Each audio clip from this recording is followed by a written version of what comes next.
نبی پاک فرماتے ہیں میں سو رہا تھا، چھت پہ فرشتے آئے. بات آپ نے سنی ہوئی ہے، صرف کچھ نظریات معراج کے حوالے سے عرض کرنے ہیں، چند نظریات.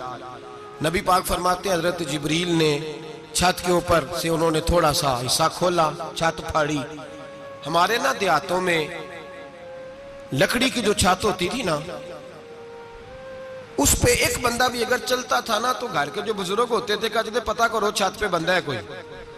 ایک آدمی فٹافٹ بزرگ جاگ جاتے ہیں، کہتے پتہ کرو بھائی، بلکہ ساتھ والے کو آواز دیتے تھے، دروازہ کھولتے تھے. ہوتا تھا کہ نہیں ہوتا تھا؟ ہو جاتا تھا نا. او بھائی 1.5 پونے 2 لاکھ بندہ چھت پہ چلے، اللہ کے رسول فرما رہے ہیں میں سو رہا ہوں. چھت پھاڑ دی، حضرت جبریل آ گئے. نبی پاک صلی اللہ علیہ وسلم کے پاس 70 ہزار فرشتہ ساتھ ہے، آ کے کھڑے ہو گئے. میکائیل سے اسرافیل سے مشورہ کر رہے ہیں حضور کو کیسے جگائیں. نبی پاک فرماتے ہیں میں سو رہا ہوں. حالانکہ بخاری میں لفظ ہے، نبی پاک فرماتے ہیں میری آنکھیں سوتی ہیں، دل تو میرا ہر وقت جاگتا رہتا ہے. نبی کریم سید عالم صلی اللہ تعالی علیہ وسلم فرماتے ہیں میں سویا رہا. اب حضور آرام کہاں کر رہے تھے؟ زمین پہ. آرام کہاں کر رہے تھے؟ حضور علیہ السلام زمین پہ آرام کر رہے تھے. جناب جبریل جھکے. کتنا جھکے کہ حضور کے قدم ہی چوم لیے. نبی پاک کے قدم تو کتنا جھکے ہوں گے جی؟ رکوع تک. جی میں نہیں جی گل کی سجدے دی، تساں کیتی جے فتویٰ لگا تواڈے تے لگنا جی. کہاں تک لگی؟ کہاں تک جھکے؟ اعلیٰ حضرت کہتے ہیں حضرت جبریل نے سجدہ نہیں کیا نبی پاک. میرے اعلیٰ حضرت کا کمال یہ ہے کہ شریعت بھی بچ جاتی ہے اور عشق کو بھی پورا سکون مل جاتا ہے. اعلیٰ حضرت فرماتے ہیں جناب جبریل نے سر پہ تاج پہنا تھا اور تاج میں موتی لگے ہوئے تھے. وہ موتی نبی پاک کو سجدہ کرنے لگ گئے.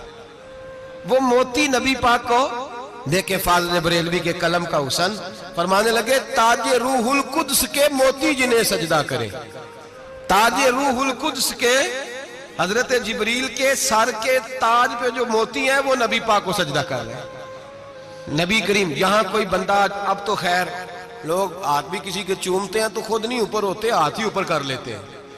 اب تو مزاج ہی بدل گیا ہے. فرمایا رسول کریم صلی اللہ تعالی علیہ وسلم کے لیے جبریل جھکے تو پیروں تک، اور نبی پاک علیہ السلام کے قدم چومے. حضرت جبریل نے حضور جاگے، اٹھایا نبی کریم کو اور کہا یا رسول اللہ، رب آپ کی ملاقات کا شوق رکھتا ہے، اللہ آپ کی ملاقات کا شوق رکھتا ہے. حضور فرماتے ہیں مجھے اٹھا کے تو جبریل حتیم میں لے گئے. اور پھر یہ بخاری کے لفظ ہے، فرمایا یہاں گلے سے لے کر ناف تک میرا سینہ کھولا، میرا دل نکالا، آب زمزم میں رکھا. اس لیے نہیں کہ نبی پاک کے دل کو برکت حاصل ہو جائے، اس لیے کہ آب زمزم کو برکت حاصل ہو جائے. امتی رج رج کے پیئے کہ یہ وہ والا زمزم ہے جس نے ہمارے مصطفیٰ کے قلب اطہر کو چوما ہوا ہے. نبی پاک صلی اللہ علیہ وسلم فرماتے ہیں میرے سامنے کھولا اور میں دیکھتا بھی رہا. دل کھل گیا، سینہ کھل گیا اور میں دیکھتا بھی رہا. اور نبی پاک فرماتے ہیں خون بھی نہیں نکلا، اس لیے کہ حضور کی حقیقت نور ہے، نبی پاک کی حقیقت نور ہے. ورنہ بشر کے حضور اگر صرف بشر ہوتے تو کٹ بھی لگے تو خون نکل آتا ہے. میرے رسول کریم سید عالم صلی اللہ علیہ وسلم فرماتے ہیں پھر جبریل امین مجھے براق پہ بٹھانے لگے. خچر سے چھوٹا تھا، گدھے سے بڑا تھا اور بجلیوں کا بنا ہوا تھا. جہاں اس کی نظر جاتی تھی وہاں اس کا قدم جاتا تھا. نبی کریم فرماتے ہیں مجھے بٹھانے لگے تو میں رک گیا. میں نے کہا میں نہیں بیٹھتا. یا رسول اللہ کیا ہوا؟ فرمایا اللہ فرماتا ہے یوم نسوق المجرمین الی جہنم وردا، جب آپ کے امتی نکلیں گے قبروں سے تو ڈنڈے مار مار کے لے جائے جائیں گے. پہلے رب میرے ساتھ وعدہ کرے کہ جب میرے غلام قبروں سے نکلیں گے تو انہیں بھی براق عطا کرے گا. پہلے وعدہ کرے. حضرت جبریل کہتے ہیں میں وہیں کھڑا تھا. رب کریم نے کہا چل وعدہ کر لے. یوم نحشر المتقین الی الرحمن وفدا، محبوب جب تیرے فرما بردار قبروں سے نکلیں گے تو میں سب کو براق عطا کر دوں گا، سب کو براق دے دوں گا. نبی کریم فرماتے ہیں میں براق پہ بیٹھا. سفر شروع ہوا. نبی رحمت علیہ السلام فرماتے ہیں میں گزرا. یہ بات آپ نے سنی ہوئی ہے پر بیان کرنے بھی بڑی ضروری ہے. مررت علی الموسیٰ فَهُوَ يُصَلِّ فِي قَبْرِهِ رواہ مسلم. او خدا کے بندو، اللہ تبارک و تعالی ہدایت کا نور دے، کہاں بیٹھ کے قرآن و سنت پڑھتے ہو؟ کیوں نہیں عقیدے کو سمجھتے؟ نبی کریم علیہ السلام نے فرمایا میں معراج کی رات گزرا، یہ سنی کان کھول کے سنے، دل کھول کے، صحیح مسلم کی حدیث، فرمایا میں معراج کی رات گزرا تو حضرت موسیٰ اپنی قبر میں کھڑے ہو کے نماز پڑھ رہے تھے۔ حضرت موسیٰ اپنی قبر میں، بولے سارے، اپنی قبر میں، حضرت موسیٰ اپنی قبر میں کھڑے ہو کے، اب آؤ حضرت سعید بن مسیب تابعی ہیں، صحابہ کے شاگرد ہیں، وہ کہتے ہیں جب یزیدی فوجوں نے مدینے پر حملہ کیا اور یزید کا مقرر کردہ امام آیا تو صحابہ کرام مسجد نبی چھوڑ گئے، 3 دن تک مسجد میں نماز، کہا ہم یزیدی امام کے پیچھے نماز نہیں پڑھیں گے۔ مدینے پہ حملہ ہوا، مکے پہ حملہ ہوا، حضرت سعید بن مسیب کہتے ہیں میں دیوانہ بن کے، مجنون بن کے اندر گھس گیا، یزیدی فوجیں سمجھی میں دیوانہ ہوں، شاید پاگل ہوں، مجھے انہوں نے تکلیف کوئی نہ دی۔ فرماتے ہیں میں نبی پاک کی قبر کے ساتھ ٹیک لگا کے بیٹھا تھا، زور کا وقت ہوا تو میں رونے لگ گیا، اب میں نماز کیسے پڑھوں گا، اذان کا کیسے پتہ چلے گا؟ آپ فرماتے ہیں مجھے اللہ کی عزت کی قسم، جب اذان کا وقت ہوا تو نبی پاک کی قبر سے اذان کی آواز آنے لگی۔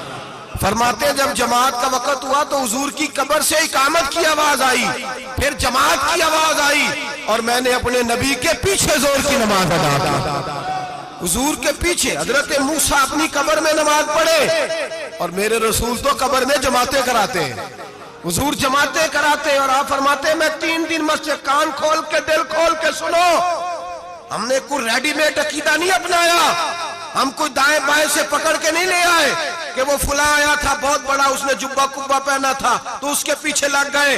ہم کسی کو نہیں مانتے، ہم تو مانتے ہیں رسول اللہ کے غلاموں کو، ہم تو مانتے ہیں صحابہ کو۔ ہمیں حضرت سعید بن مسیب بتا گئے ہیں کہ جو کہے تجھ کو مردہ وہ مردہ ہے واللہ، تو زندہ ہے واللہ، تو زندہ ہے واللہ، تو زندہ ہے واللہ، میری چشم عالم سے چھپ جانے والے میرے رسول کریم صلی اللہ علیہ وسلم نے فرمایا موسیٰ اپنی قبر میں کھڑے ہو کے نماز پڑھ رہے تھے۔ حضرت موسیٰ اگر زندہ ہے تو جو موسیٰ کے بھی امام ہے، جو جناب موسیٰ کے بھی، ایسے ہی فٹافٹ ہم پہ تو کسی کا روب طاری نہیں ہوتا، اتنی موٹی جلدیں لوگ کتابوں کی دے جاتے ہیں، کہتے پڑھو جی کی لکھے ہے، میں کیا اصل میں اس کے دل میں پیار نہیں، اس نے صرف محمد لکھ کے صلی اللہ علیہ وسلم لکھا ہے، یہ تھوڑی دیر بیٹھتا بریلی کے امام کے پاس تو اسے بتاتے ہیں حضرت محمد نے لکھنا چاہیے، لکھنا چاہیے امام الانبیاء، سرور کون و مکان، تاجدار حال عطا، لکھنا چاہیے مشکل کشا، حاجت روا، حبیب خدا محمد مصطفیٰ صلی اللہ۔ تمہیں تو نام نہیں ڈھنگ سے لکھنا آتا، تم مصطفیٰ کی بات کیا کرو گے؟ تمہیں کیا خبر؟ میلاد کی بات آئے تو جائز نہیں، معراج کی بات آئے تو کہتے ہیں خواب میں ہوئی تھی، کیا بغض ہے، رٹا کیا ہے؟ اعلیٰ حضرت فرماتے ہیں کھائے تجھ کو تپے سکر، تیرے دل میں کس سے بخار ہے؟ حضور کی شان کی بات آتی ہے تو اڑ جاتا ہے۔ ابو بکر صدیق سے پوچھ، ابو جہل نے آ کے کہا تیرا رسول کہتا ہے میں 18,000 سال کا سفر 1 منٹ میں طے کر آیا ہوں، زمین جنت دوزخ ہر شے دیکھ آیا۔ ابو جہل کہہ رہا ہے، ابو بکر صدیق فرمانے لگے اگر محمد عربی نے کہا ہے تو حق اور سچی کہا ہے، اگر رسول اللہ نے کہا ہے تو حق اور ماننے والا، عقیدہ بنا ماننے والا۔ ایسے لوگ سڑک پہ بیٹھ کے بات کر دیتے ہیں اور فٹافٹ سنی بھی مسئلہ پوچھنے آ جاتا ہے، کہتا ہے جی وہ فلانا مولوی کا، وہ کون ہوتا ہے، کون ہے وہ، کس کی بات کر رہے ہو؟ بات کرنی ہے تو ابو بکر صدیق کی کرو، عثمان غنی کی کرو، مولا علی کی کرو، انس بن مالک کی کرو، طلحہ اور زبیر کی کرو۔ ہم کسی دائیں بائیں والے شخص کی بات نہ کرتے نہ سنتے، ہم پہ نہیں کسی بندے کا روب طاری ہوتا، کہ چل دوڑ جا، ہم تجھے کیا سمجھتے ہیں؟ ہم تو سمجھتے ہیں اس کو جس کی بات سے رسول اللہ کی پیار کی خوشبو آتی ہے۔